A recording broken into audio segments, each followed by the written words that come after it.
All right, so welcome to our presentation today, What Wildlife Lives in My Neighborhood. This is part of our Sarasota County Starter Kit, a guide to living on the Suncoast for new residents, but also perfectly appropriate if you've lived here a while as well.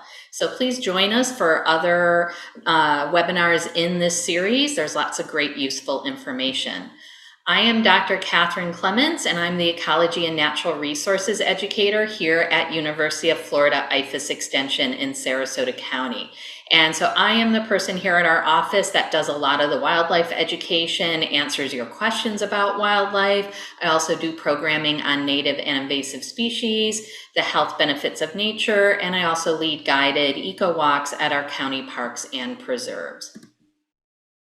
Here's our office, which is just east of 75 on Clark Road, and there is an extension office associated with every county in the state of Florida. We are part of the land grant mission to bring the research and resources of University of Florida to our local counties. So we are a partnership between UF, our local counties, and the USDA. And here in Sarasota County, because we have such a variable county with both coastal environments, agricultural environments, urban environments, we have programs in lots of different areas that you see here on your screen. So please reach out to us for information or attend any of our classes that are offered in the areas that you are most interested in. So today we're going to talk about what wildlife you might see in your neighborhood being a new resident here in Florida. And we're going to start out with an introduction. So Florida's biodiversity and the need for conservation. We are one of the most species-rich states in the United States. We have over 700 terrestrial animals and over 4,700 species of plants that have been identified in our state. We are the state with the third largest population of wild birds, and we also have 133 total listed animals and 566 total listed plants. So listed animals and plants are the ones that are either considered endangered or threatened in our state and are therefore protected by law. But it's also an indication of the fact that we have declining populations in a number of some of our most important and unique animals and plants. And 44% of Florida's wildlife species are considered to be declining due to habitat loss. We have over 1,000 people that move to Florida each day. So every day, over 1,000 people are moving here. And it is estimated that for each new resident that moves to Florida, an estimated 1/3 acre of wildlife habitat is cleared. So this is just some demographics where we see in 1950, the population in Sarasota County was under 30,000. And then in 2010, it was well over 300,000. So it's a very popular place to move. It's a wonderful place to live, but this just offers us an opportunity to consider how we might be impacting habitat for plants and animals, and what can we do to be the best neighbors that we can be to that wildlife.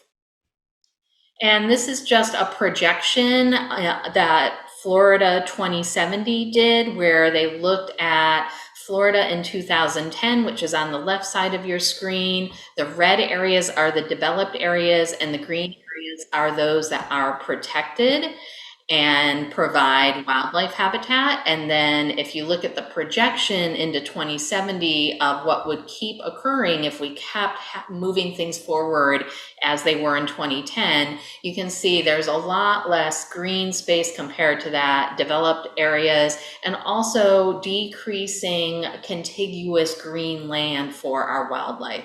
So once again, it's just all about making choices, and can we make the best choices possible in terms of development and habitat so that we are providing places for our wildlife to survive. And there's lots of benefits to creating backyard wildlife just in your very own backyard. So backyard wildlife provides free pest control. One dragonfly can eat over 100 mosquitoes per day. Bats can consume 25 to 100% of their weight in insects each night. And they don't preferentially eat mosquitoes, but they do eat mosquitoes, so that may include mosquitoes as well. Snakes will eat cockroaches and other insects as well as small rodents. And then owls and hawks will eat snakes, small rodents, lizards, and other invertebrates. So a big circle of life happening right in your backyard where the wildlife is perhaps consuming some things that you don't really want as much in your backyard. And of course, we have many types of insects as well as other types of animals that are our pollinators. And without pollinators, 75 to 95% of plants worldwide would not be able to reproduce. And approximately 70% of our crops worldwide are at least partially dependent on pollinators. So our food sources are directly linked to the health of our pollinators. So planting native or Florida-friendly plants that will flower and provide nectaring sources and allow those pollinators to survive as well as create new plants is a wonderful way to provide backyard wildlife habitat. And then, of course, we benefit from backyard wildlife habitat as well because beautiful spaces provide stress reduction and improve both our physical and mental health and well-being, and numerous research studies support that. So let's get into what wildlife might live in your neighborhood. So I'm going to show you a bunch of beautiful pictures, and then as we get further in, we'll talk about some individual species as well. But first, here are just some pictures of insects and spiders that you might see in your backyard. So that one in the corner is our spider picture that I have, and that is an argiope spider, and they make this amazing zigzag pattern in their web, and those are often seen in gardens. They are not venomous, they don't bother us at all, and they're wonderful, of course, for catching insects. And we have multiple species of dragonflies, native bees and wasps, as well as butterflies. Listed are all the species of woodpeckers that are found here in Florida and in Sarasota County. And I put 3 of the more common species that you might see on this picture, on this slide. So down here is our largest woodpecker. This is our pileated or pileated woodpecker, and those are quite big. This is actually a male. You can tell that by the little red streak at the base of its beak here. The females don't have that. This is a red-bellied woodpecker. A lot of people will misidentify it as a red-headed woodpecker, but red-headed woodpeckers are less common and they have a full red head, whereas our red-bellied woodpecker has a slightly partial red head, and then underneath on its belly is also red. And this is either a downy or a hairy woodpecker. They are both pretty common. They look very similar. One is just smaller than the other. And these are some of our smallest woodpeckers that you'll see. And these might all be seen in a neighborhood setting. Here are the owls that are native to Florida, and we have all 5 species in Sarasota County, although the burrowing owl, which is a threatened species up there in the upper right-hand corner, these are relatively rare and generally in Sarasota County are only found more in the southern part of our county, whereas the 4 along the bottom are more commonly found throughout our county. On the left is our great horned owl. This is our largest owl in Florida. The barred owl is also very common, especially in neighborhood settings, and is, I would say, probably our second largest owl. And then the screech owl is our smallest owl. Those are very tiny and often will be in little holes in like our wooden posts that our wires are attached to, or in our cabbage palms, or even in some of our old dead tree holes. And then this is a barn owl, also relatively common, but I don't see them very often. We have lots of different raptor species. So raptors are birds of prey, and that includes our owls, but then here are some of our diurnal or daytime raptors that are pretty common to see. The red-shouldered hawk on the left is our most common hawk that you'll see in Sarasota County, and those might be flying around above you as you're driving on the roads or in your neighborhoods. And certainly the ospreys, very common to see because we are a coastal county.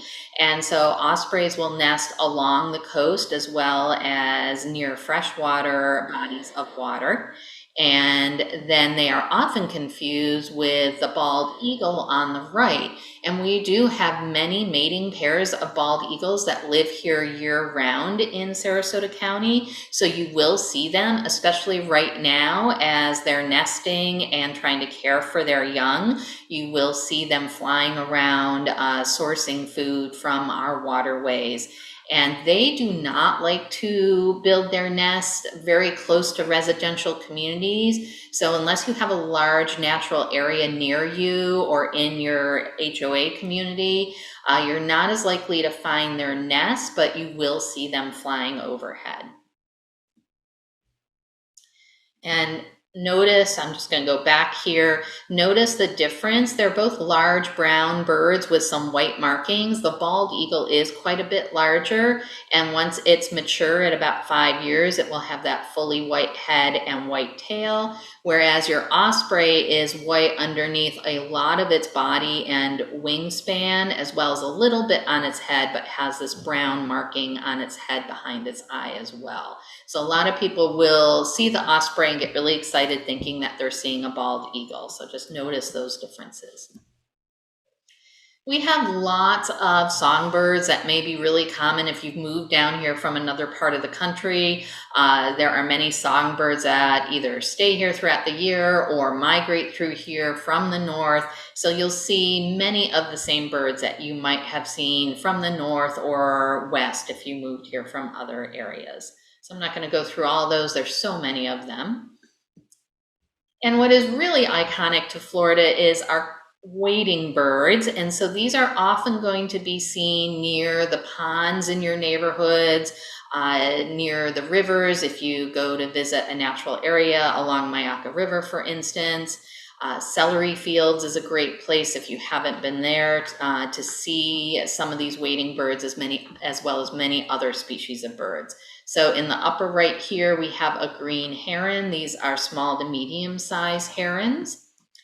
This is on the bottom left, our great blue heron. This is going to be our largest heron locally and is going to be bluish gray. This is actually a picture I took at Celery Fields of the great blue heron catching what looks like a swamp snake to me there. This is a white egret. This is our largest egret. In the middle is our roseate spoonbill. This is going to be our pink bird that you're going to see. So a lot of people that are not as familiar with Florida yet will see a pink bird flying in the sky and think it's a flamingo. It is very unlikely that it's a flamingo. What you are seeing is a roseate spoonbill, and they have this lovely pink color that gets even more intense during mating season, which is now. And they also have a spoon-shaped bill. So the end of their bill broadens out into like a spoon shape. And then this is a medium-sized heron called a little blue heron that is fully purplish blue. If it has a white streak down its throat and chest, then it's going to be a tri-colored heron, which are about the same size and found in the same habitats. And then this is a snowy egret. These are smaller than the white egret. They're more closer in size to our little blue heron and our tricolored heron, but our snowy egrets are bright white. And if you were to see this one's feet, the feet are actually yellow. So they have black legs and yellow feet.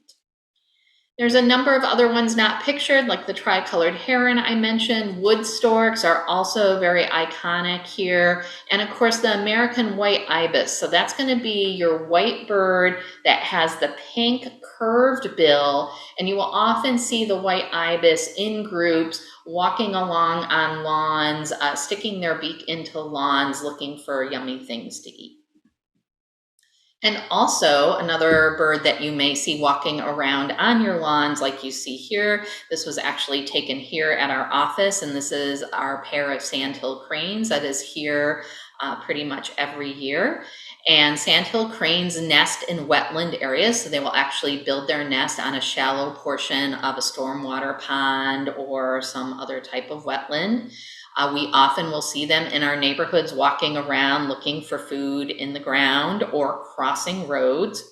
They have a loud bugling call. So if you hear a loud trumpeting call, especially early in the morning or near sunset, then that's going to be your sandhill crane. They are very large. They're going to be likely higher than waist level on you. And in spring, they will have 1 to 2 young with them that are fuzzy yellow birds that are flightless for the first 2 months. And then will also stay with their parents for a full 10 months before going out on their own. So not only are you likely to see the mated pair that will mate for life, but you might see 4 or 3, and that's their young that are staying with them for almost a full year. If you love birds and you want to go birding here in Sarasota County, I highly recommend the Celery Fields, which is out on Center Road. There is our Sarasota Audubon Society is there. They have a nature center and bird naturalists that can talk to you and help you identify birds, and over 247 bird species have been sighted there. We also have a Venice Area Audubon Society in South County down in Venice, and there is a rookery there that has a little island with birds nesting on it right now. I was just there and it's amazing. And there's also bat houses there. And then of course our Myakka River State Park is a wonderful place to see some of these birds as well as alligators.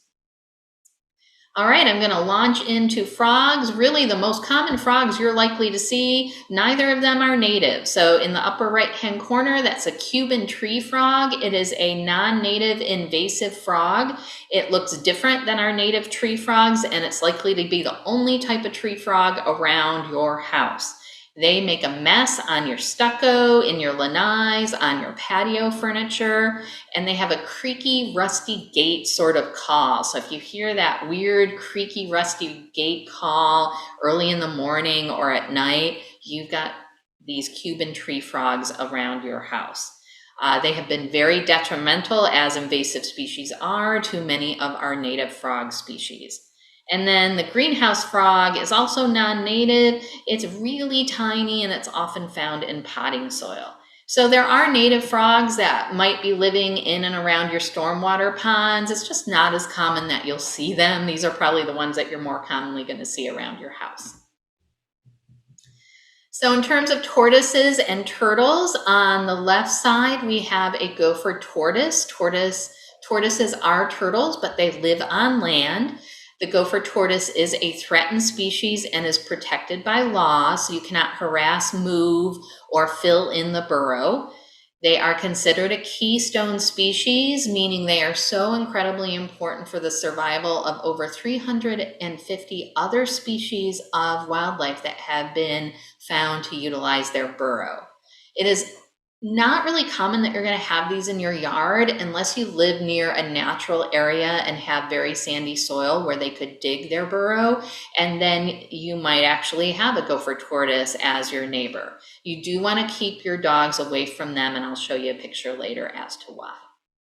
And then on the right, we have a couple of our freshwater aquatic turtles. That's a cooter up on the top and then a soft-shell turtle on the bottom. And these can be seen in ponds, basking on logs, rocks, or on the pond edge.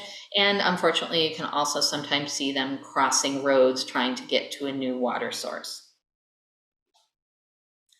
Lizards. Once again, we have some larger lizards in Florida throughout the states, many of them not native, but here in Sarasota County, in your neighborhood, the most likely lizard you're going to see is that Cuban brown anole on the bottom left. And those also are non-native, and there are a million of them usually around houses and neighborhoods. They have outcompeted our native green anole that you see in the upper right-hand corner. Count yourself lucky if you see one of those native green anoles, because they are emerald green and really beautiful. There just aren't very many around anymore because of the invasive Cuban brown anole. All right, snakes. This is the most common snake that you're likely to see. This is a black racer, and they do this behavior called periscoping, where they stick their heads up and look around. So you might see one doing that. And then as soon as they see you, they will race away, because snakes are going to be way more scared of you than you are of them. Here are some of our non-venomous snakes. Once again, the black racer, and this is what it looks like when it's young. This is a ringneck snake. You might see these. These are pretty small, as well as a Brahminy blind snake, which these are not native, and they often are found in potting soil like that greenhouse frog. And then these are not as common to see in your yard, but this is a rat snake, and this is a corn snake.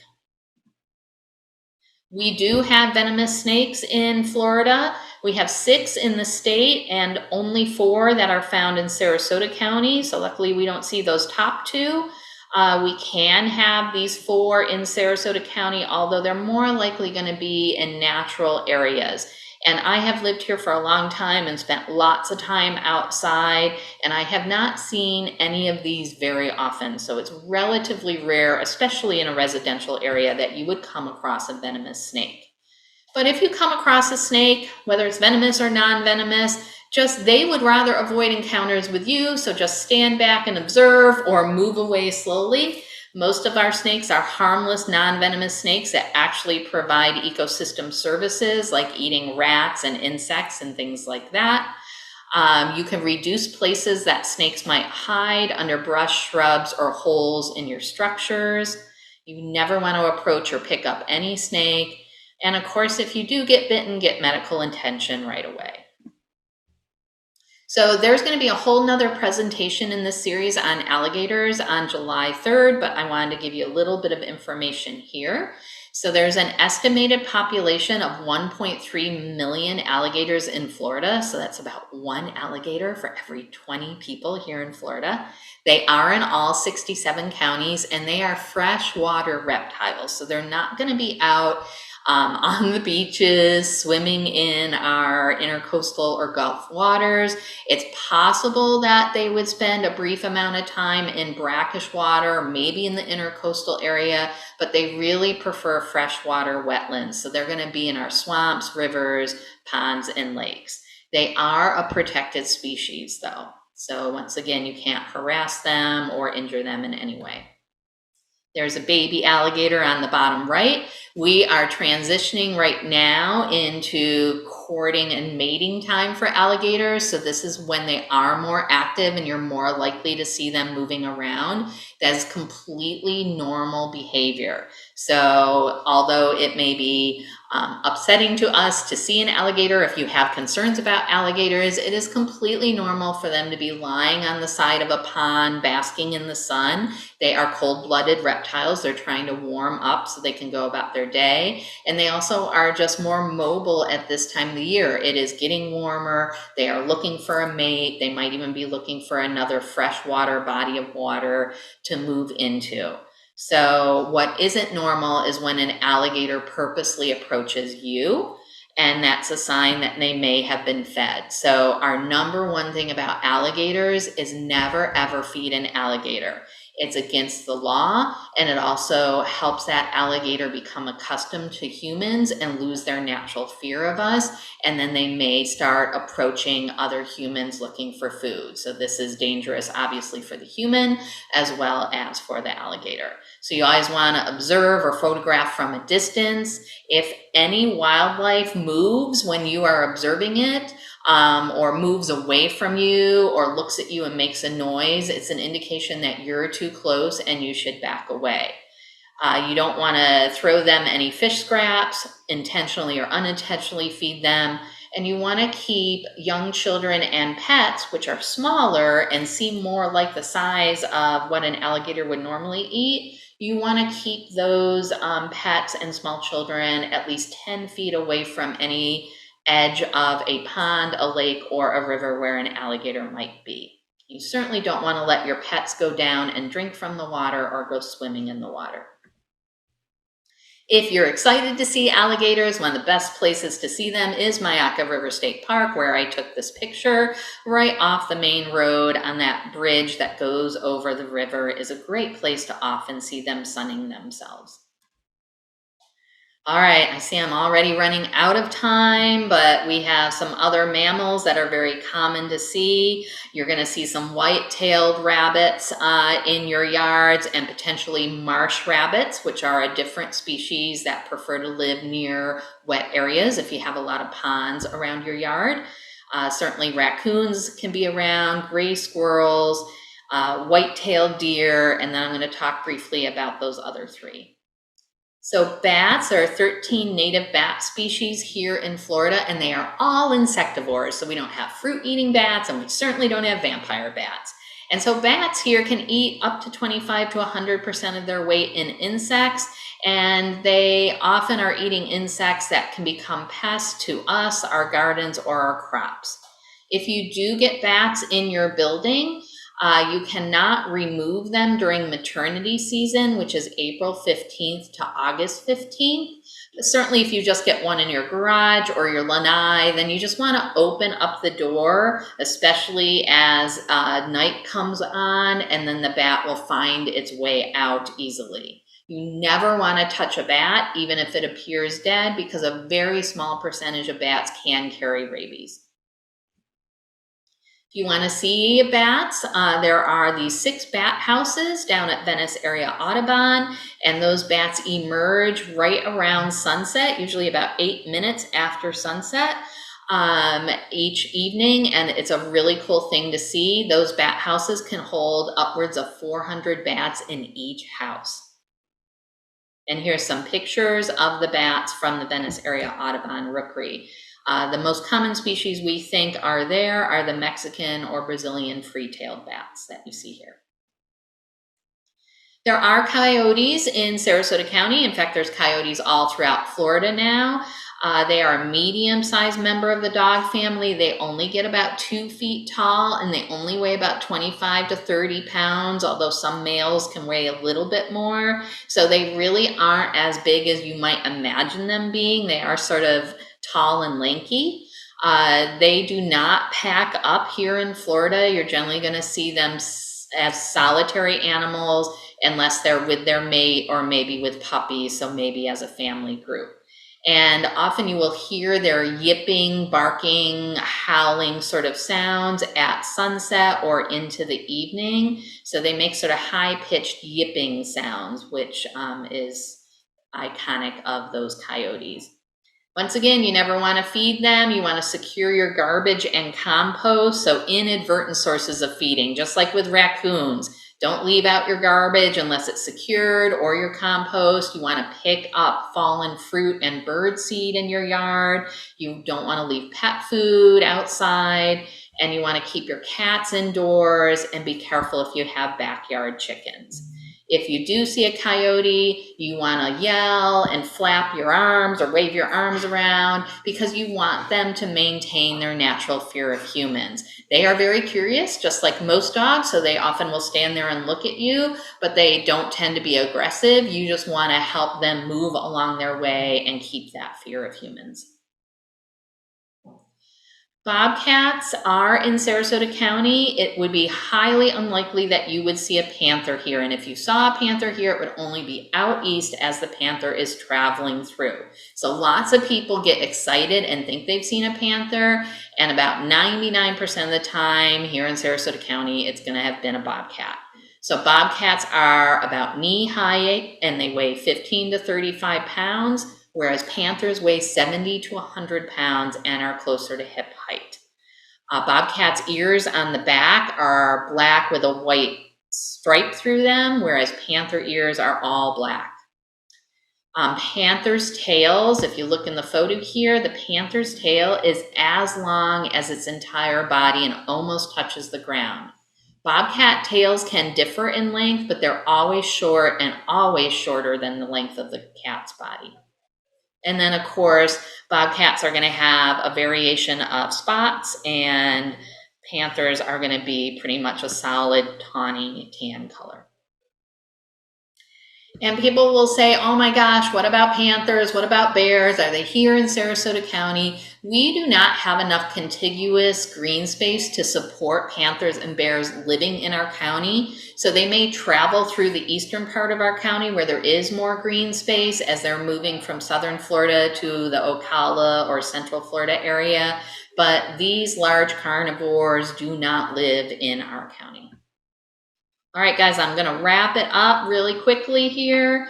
Certainly, you probably all know that feeding wildlife is dangerous, not only for us humans, but also for the wildlife. They're not supposed to eat people food. And most often, it's illegal. It's even illegal to feed raccoons. So please don't feed wildlife, and please let your friends, family, and neighbors know not to feed wildlife.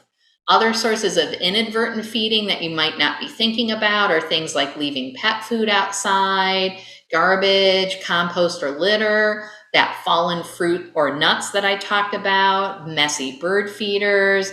So just think about if there are things in your yard that might be attracting wildlife that you may not want to attract, and then you can remove some of that from your yard.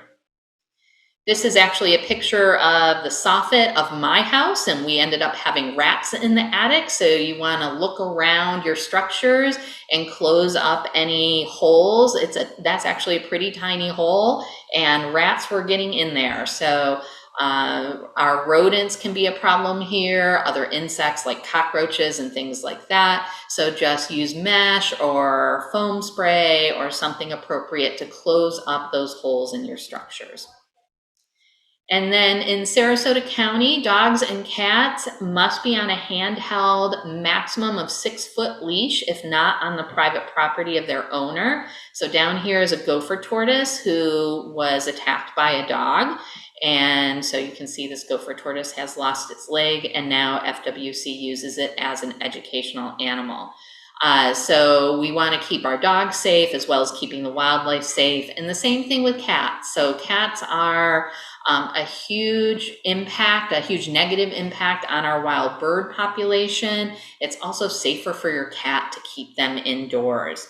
We do have dog-friendly parks here in Sarasota County, but not all of our parks and preserves are dog-friendly because some of our county preserves are considered environmentally sensitive. So you can check on our SarasotaCountyParks.com website which parks are dog friendly and allow you to bring your dog out for a walk on that 6-foot leash. And then, as I mentioned before, we have animals that, especially at this time of the year during springtime, where they're out looking for mates or out looking for a source of water or food, are more often found in our roads. So this is a picture I took of sandhill cranes. There's the babies. They'll just walk right across the road. Here's a gopher tortoise on the edge of the road. So especially during springtime, just please keep your eyes open for wildlife and slow down and allow them to have the right of way. And once again, never harass or get too close to wildlife. Remember, if your actions cause a change in their behavior, you are too close. We want to be good neighbors to the wildlife who sometimes we share habitat with and offer an opportunity to coexist with that wildlife. So in conclusion, we have lots of beautiful Sarasota County parks. I highly recommend, especially if you're a new resident, that you get out and explore them. Once again, you can do a guided eco walk with me. We also have resources where you can learn more about our local wildlife as well as the impacts of invasive species. And I'm going to put all these links in the chat box when I'm done. We also have developed a interpretive guided virtual map, and there are 5 county preserves now where you can go to this map and you can take a guided walk from your phone or computer, either at home or you can do it on site if you want to follow the trail on your phone and learn about the preserve while you're actually there. And there are pictures and content all about the preserve. So it's a great way to learn about these different preserves here in Sarasota County. We also teach the Florida Master Naturalist Program. These are adult education programs through the University of Florida, all about Florida's environment. And we have these wonderful family-friendly backpacks that once you're a Sarasota County resident, you can go get your Sarasota County library card and you can take out any of these 3 backpacks or all of them for 3 weeks for free from the libraries. And they all provide fun, interactive activities and books that you can do with the children in your family.